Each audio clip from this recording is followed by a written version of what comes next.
Salut les minots, aujourd'hui on se retrouve sur Bogo TV pour que je réponde enfin à toutes vos questions, que ce soit sur le merch, sur la course auto, sur le perso. Mais avant de commencer, je voudrais remercier bien sûr Shopify qui nous fait confiance encore une fois et qui sponsorise cette vidéo. Et bien sûr, je vais vous en parler un peu plus tard dans la vidéo. Quels sont tes objectifs après la Porsche Super Cup? Donc ça c'est une bonne question parce que la Porsche Super Cup en fait c'est un championnat que de Porsche et c'est le championnat le plus relevé en coupe Porsche qui suit la Formule 1 sur les week-ends en Europe. Actuellement, l'heure où je tourne cette vidéo, je vais rouler à Monza ce week-end pour la dernière manche de la Porsche Super Cup. Effectivement, ce championnat est un très bon championnat puisqu'il passe à la télé. C'est pendant les week-ends de Formule 1, donc c'est très médiatisé. Et l'avantage de ce championnat, c'est qu'on est seul dans la voiture. C'est pas un championnat de GT en endurance où il y a plusieurs pilotes dans la voiture. Là, on est tout seul. Donc si on fait des bons résultats, c'est nous. Et si on fait des mauvais résultats, ben, c'est nous aussi. Voilà. Mais après la Porsche Super Cup, l'objectif est d'aller dans des championnats d'endurance comme le GT World Challenge, comme les 24 heures du Mans. Le but de faire la Porsche Super Cup, c'est d'être repéré par un constructeur, donc plus précisément le constructeur Porsche. Mais il y a aussi des possibilités d'aller dans un autre constructeur, puisque vu que c'est un championnat très relevé, les autres constructeurs ont un œil dessus. Donc voilà, l'objectif c'est d'avoir un contrat sur les courses d'endurance rapidement. Comment es-tu tombé dans la marmite de la course? Donc j'ai commencé moi la première fois dans un karting à l'âge de 3 ans. Tout simplement parce que mon père il n'est pas full passionné de sport automobile. Étant plus jeune, il n'avait pas du tout les moyens de faire des sports qui coûtent un peu plus cher. Et donc ayant travaillé et tout, il a réussi à pouvoir rouler en karting, en rallye et en moto plus tard quand j'étais déjà né. Donc moi ça m'a donné envie de commencer forcément. Et il avait aussi des amis qui faisaient ce sport là pour s'amuser puisqu'ils l'ont pas fait longtemps, ils ont fait 2 ans du karting. Et chacun de ses potes avait aussi un fils du même âge que moi. Et donc ils ont commencé à nous mettre dans les petits kartings comme ça pour s'amuser tout simplement. Et on est très compétitif dans la famille, du coup l'objectif c'était quand même d'aller plus vite. Et ensuite moi ça m'a donné envie de continuer. Je regardais la Formule 1 à la télé et je me suis dit un jour j'aimerais bien faire des courses, des compétitions. Et j'ai commencé du coup à 7 ans et demi sur le circuit de Brignoles. Ma première compétition c'était en mini-kart. Et donc en fait c'est parti tout simplement comme ça. Et puis après moi j'ai fait beaucoup de sport dans ma vie. J'ai pas fait que du karting, j'ai fait du tennis, de la boxe, j'ai fait des compétitions en boxe en full contact, judo, ski, athlétisme. Voilà, j'ai fait tous ces sports en compétition quand j'étais jeune, de mes 5 ans à mes 12 ans. Et en fait, le fait d'avoir fait tous ces sports, déjà, ça m'a permis d'être très compétitif et surtout, ça m'a permis aussi de voir quel sport je préfère puisqu'ayant fait tous les sports, c'est le karting qui m'a le plus plu et c'est dans celui-là où j'ai voulu exceller. As-tu une copine? C'est une question qui vient souvent. Ceux qui me suivent, peut-être qu'ils savent la réponse. En tout cas, la Miss Côte d'Azur 2023, franchement, elle est pépite. Peut-être que j'aurai mes chances avec elle, je sais pas. En tout cas, elle est très jolie. Comment avez-vous choisi vos partenaires pour la Fun Cup? Alors, pour la Fun Cup, on avait comme partenaire Shopify. Alors, ça avait du sens pour moi d'avoir Shopify en tant que partenaire puisque Shopify nous aide et nous accompagne au quotidien. Et surtout à réaliser nos projets. Pour créer BocoShop, par exemple, puisque en tant que pilote, j'ai pas beaucoup de temps, je dois piloter forcément. Je n'ai pas beaucoup de connaissances, mais grâce à Shopify et à la simplicité de Shopify, ça m'a permis quand même de pouvoir faire les deux en même temps et de m'en sortir au la même niveau. D'ailleurs, tu peux personnaliser ton site comme tu le sens. Tu peux choisir la couleur, les thèmes, les logos, les dimensions. Et ça, c'est très très important. Tu peux même suivre les ventes en temps réel. Tu as une petite sonnerie sur le smartphone, Nino. Ça fait un bruit de monnaie, tu vois. Et forcément, ça te fait plaisir puisque ça veut dire que les gens aiment ce que tu as fait. Et du coup, c'est encore plus motivant. Et on est déjà des millions d'entrepreneurs à l'avoir fait. Alors, Mino, si toi aussi tu as un projet, n'aie pas peur, lance-toi. Et si tu as compris, Mino, tu peux cliquer sur le lien. Allez, on passe à la question suivante. Est-ce que tu penses que les jeux de course sont réalistes? Je pense que les jeux de course sont réalistes, mais ça dépend lesquels. Moi, je joue sur iRacing. Donc, iRacing, c'est sur un PC. Et il y a beaucoup de pilotes qui roulent dessus. Verstappen, t'as Norris, Alex Albon, George Russell. Ce jeu-là, pour moi, je trouve que c'est le meilleur. T'as tout ce qu'il faut pour avoir envie de jouer. Les circuits, ils sont scannés. Donc, t'as toutes les bosses. Ils sont ultra bien faits, les circuits. Et en termes de ressenti, c'est un bon simulateur. Tu peux avoir un assez bon ressenti. Après, c'est jamais comme la réalité, forcément. Mais c'est ce qui va se rapprocher le plus. Moi, je sais que c'est quelque chose que j'aurais dû faire beaucoup plus en étant plus jeune en formule et tout parce que ça t'aide énormément. Nous on fait un sport où on peut pas s'entraîner tout le temps parce que ça coûte énormément d'argent et on peut pas aller sur un circuit, sur un autre circuit, sur un autre circuit tous les jours, c'est impossible pour la logistique, pour tout, pour les équipes. C'est pas comme le tennis où on peut aller s'entraîner 6 fois par semaine par exemple ou n'importe quel sport. Du coup le fait de faire du simulateur et d'avoir un simulateur chez soi, si c'est bien fait, d'avoir le retour de volant, retour de force du coup qui te permet de sentir la voiture quand elle part de l'arrière ou non, avoir un bon pédalier pour avoir un un frein assez dur qui représente la réalité pour vraiment continuer à travailler cette sensation que tu as au niveau du pied pour moduler le frein, le freinage dégressif. Ça te permet aussi, si tu fais des courses sur simulateur, d'être en format course puisque tu vas avoir des qualifications. Sur iRacing, tu n'as que 2 tours. Donc voilà, tu as cette petite pression de finir le tour quand tu es sur un bon tour, d'être dans les track limits. Donc tu as toutes ces choses qui reviennent en réalité sur la course dont tu vas avoir besoin de travailler quotidiennement. Donc je pense que c'est quelque chose qui aide énormément les pilotes. Ensuite, voilà, il y a des jeux meilleurs que d'autres. C'est sûr que si tu joues sur F1 et avec la manette, ce sera moins réaliste que sur iRacing en PC avec un simulateur, un pédalier, retour de force mais bon, forcément le prix va avec, quoi. Ça coûte beaucoup plus cher dessus. Quelle est ta marque de voiture préférée? Ma marque de voiture préférée, c'est Porsche. C'est Porsche, honnêtement, je trouve que la voiture est top, que ça soit sur circuit. Même n'importe quel modèle de Porsche, tu l'emmènes sur circuit, Porsche sur la route, hein. Tu l'emmènes sur circuit, ça va ultra bien. Et tu prends une Porsche T3 RS, après tu l'emmènes sur circuit, c'est limite plus une voiture de circuit qu'une voiture de route. Elle est vraiment bien faite. D'ailleurs, quand tu vas dans des track day ou quoi, tu as beaucoup de Porsche parce que voilà, c'est fiable, ça va vite. Tu prends des super sensations. Où peut-on retrouver ton merch? Sur bocoshop.com, on va retrouver des casquettes. D'ailleurs, j'avais une Race Edition qui est en rupture de stock. J'avais une Black Edition qui est en rupture de stock. Il me reste 24 casquettes ou 25 casquettes en White Edition. J'ai plein de stickers Boco, plein de stickers j'ai pas compris. D'ailleurs, je vais vous les montrer. Ici, là déjà, il y a un petit sticker, je sais pas si vous voyez, un petit sticker Boco. Et il y a aussi et surtout les miniatures de ma voiture de course en 1/43e, donc la voiture avec laquelle je roule cette saison, la Porsche GT3 Cup, la 992. Et donc voilà, ça sera en miniature. Je les appelle les bébés de Lisa, parce que Lisa c'est le nom que j'ai donné à ma voiture. Donc très simple, vous pouvez cliquer sur le lien en description pour aller explorer mon shop que je fais d'ailleurs sur Shopify. Est-ce que tu as déjà piloté une F1? Donc ça c'est une très bonne question. Je n'ai jamais piloté une Formule 1. Je me suis arrêté à la Formule 2, donc juste avant la Formule 1. Forcément mon objectif c'est de faire la Formule 1. J'ai jamais eu l'occasion de rouler en Formule 1, mais je n'ai pas donné mon dernier mot. Puisque à travers les vidéos que je fais, le contenu que je fais, j'espère un jour pouvoir piloter une Formule 1 et vous faire une vidéo sur YouTube sur cette expérience. Donc j'y travaille. Alors ça va peut-être pas sortir de suite, il va falloir que je grossisse encore plus, mais en tout cas c'est l'objectif vraiment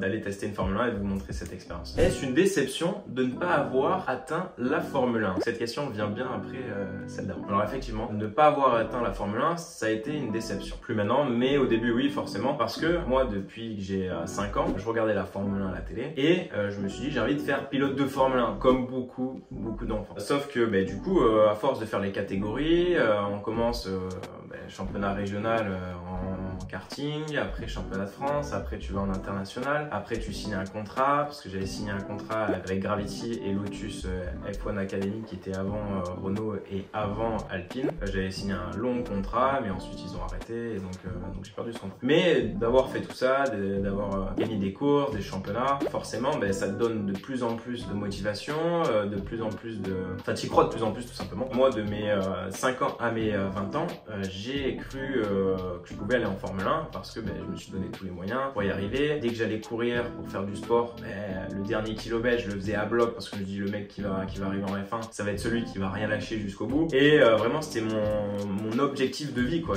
Il y a les jeunes du collège ou quoi, ils se demandent qu'est-ce qu'ils vont faire dans leur vie. Moi depuis mes 5 ans jusqu'à mes 20 ans, c'était je veux faire de la Formule 1, je veux faire de la Formule 1, il n'y avait aucune question là-dessus. Et du jour au lendemain, donc quand j'ai arrêté la Formule 2, forcément tu changes d'objectif. Tu te rends compte que ton rêve depuis 15 ans, que c'est plus possible, qu'il n'y a aucune chance d'y arriver puisque tu sors du cursus de la Formule, donc tout ce qui est Formule 4, Formule 3, Formule 2, et tu vas en GT. À partir de ce moment-là, ça a été assez compliqué pendant 6-7 mois parce que voilà, il y a ce changement d'objectif de vie qui est assez rude et voilà, tu dois le changer rapidement alors que ça fait 15 ans que tu as le même. Donc c'est sûr que ça n'a pas été évident. Mais voilà, au final, je suis très content de ce que je fais maintenant. Je fais de la Porsche, je fais quelque chose que je kiffe, je partage ce que je fais sur les réseaux, je vous montre et je vous apprends des choses et ça me fait vraiment plaisir. Pourquoi tu as arrêté la Formule 2? Donc on va en venir. Comment j'ai fait moi quand j'ai fait du karting au début régional, ensuite j'ai été champion de France et ensuite je suis passé en international. Donc là c'est là à ce moment-là à 12-13 ans où j'ai rencontré Verstappen, Leclerc, Esteban Ocon, tous les pilotes qui sont quasiment en Formule 1 qui ont à peu près le même âge que moi dans la scène internationale au karting, ça s'appelait du junior. Et là avec mon père on s'était dit vas-y on va donner 2 ans à fond parce que vaut mieux faire les choses à fond dans un espace de temps plus court que les faire pas bien et très longtemps. Donc on s'est dit on se donne 2 ans et après les 2 ans parce que ça coûtait déjà extrêmement cher, on fait le point mais on va pas pouvoir aller plus de ça. Et au final, après 6 mois, je me fais repérer par Gravity Sport Management à l'époque avec Esteban Ocon. Et l'année d'après, en fait, il finançait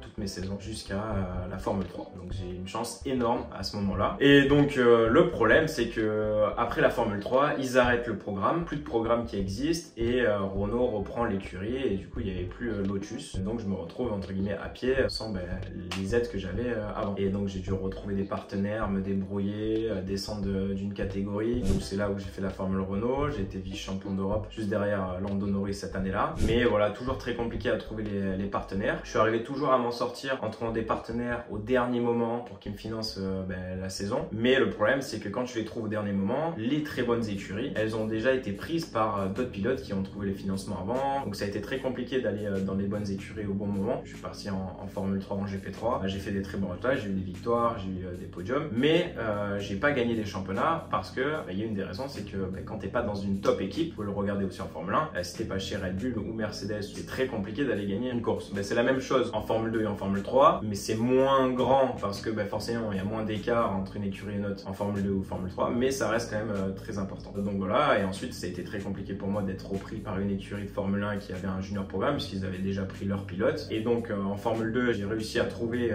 quelques partenaires pour faire un début de saison, enfin la fin d'une saison et le début d'une autre saison, mais je savais très bien que c'était quasiment impossible que je puisse continuer, et donc j'ai pas trouvé les fonds suffisants pour continuer et j'ai dû arrêter. Mais voilà, c'était la fin de ma carrière de monoplace. Ça a été très compliqué au niveau du budget parce que voilà, je faisais des choix compliqués parce que on devait aller dans les équipes de seconde zone et j'avais pas trop le choix, et en fait je faisais ce que je pouvais, mais c'était pas dans les meilleures conditions. Du coup voilà pourquoi par manque de budget j'ai pas pu continuer, mais ça coûte extrêmement cher. C'est entre 1,5 million et 2 millions, donc c'est juste hallucinant. Le truc qui est fou, c'est que c'est pas l'écurie qui t'aide à trouver les partenaires, quasiment pas. C'est en fait les pilotes qui doivent se débrouiller. Donc soit t'es milliardaire, soit t'habites dans un pays où il y a très peu de pilotes, par exemple la Thaïlande ou le Brésil, et du coup là ils poussent énormément pour que tu sois pilote de Formule 1 et pour mettre en avant le pays, etc. Donc là ils arrivent à trouver du financement. Sinon il faut être pris par une écurie de Formule 1 et dans le junior programme, ou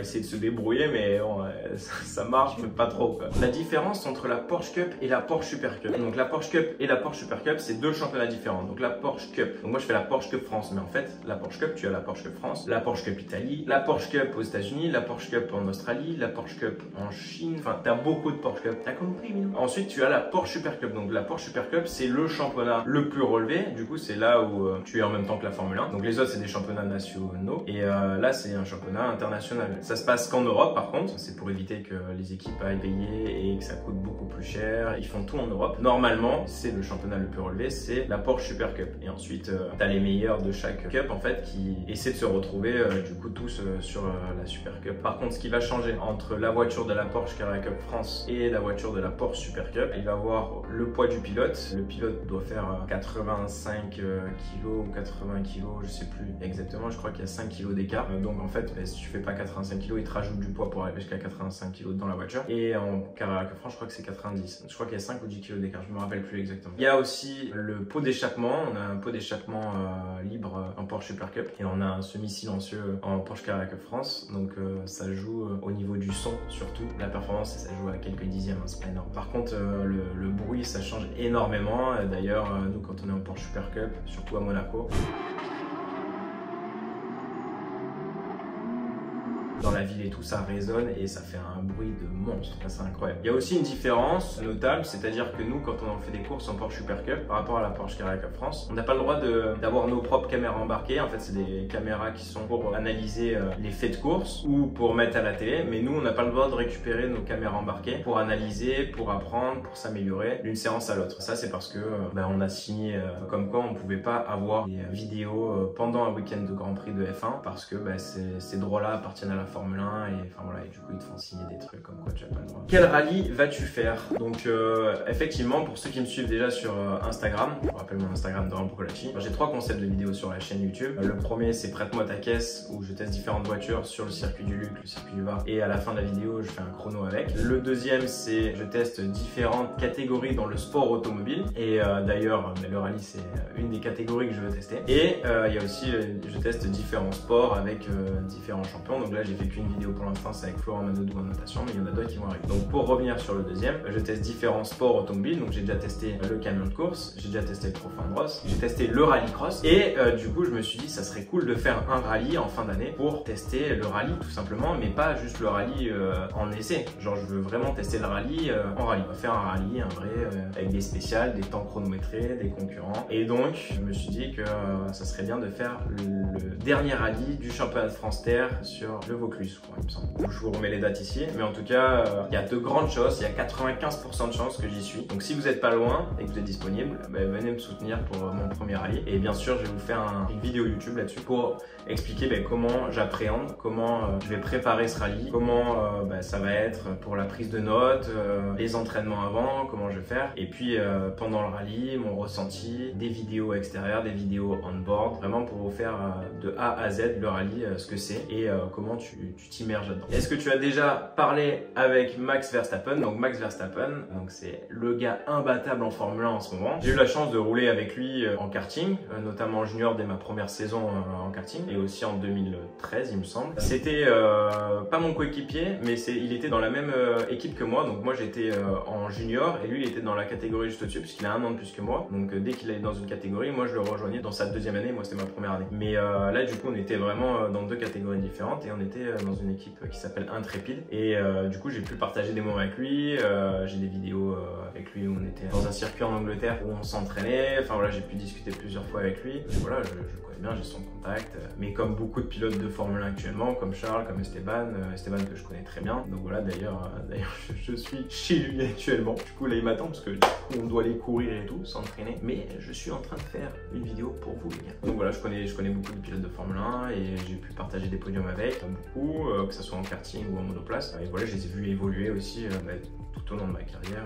Et donc ça me fait plaisir de voir des très bons pilotes, des pilotes avec qui j'ai couru au top niveau du sport automobile. Et c'était la dernière question. N'hésitez pas si vous avez d'autres questions à me les mettre en commentaire. Ça peut faire aussi un sujet de vidéo. On se donne rendez-vous très prochainement pour les prochaines vidéos qui arrivent, que ce soit sur Prête-moi ta caisse, sur les différents tests de sport auto ou sur les différents tests de sport en général avec des champions. Et puis si vous voulez me suivre sur TikTok, sur Instagram, sur toutes les plateformes, même sur les courses, parce que sur les courses, moi je partage tout ce qu'il faut en story Instagram, les résultats, les horaires, sur quoi regarder. Donc n'hésitez pas à aller me suivre là-bas. Bien évidemment, un grand merci à Shopify de nous avoir fait confiance une nouvelle fois. Je vous fais des bisous les amis et on se dit à très vite sur une prochaine vidéo sur Pourquoi TV.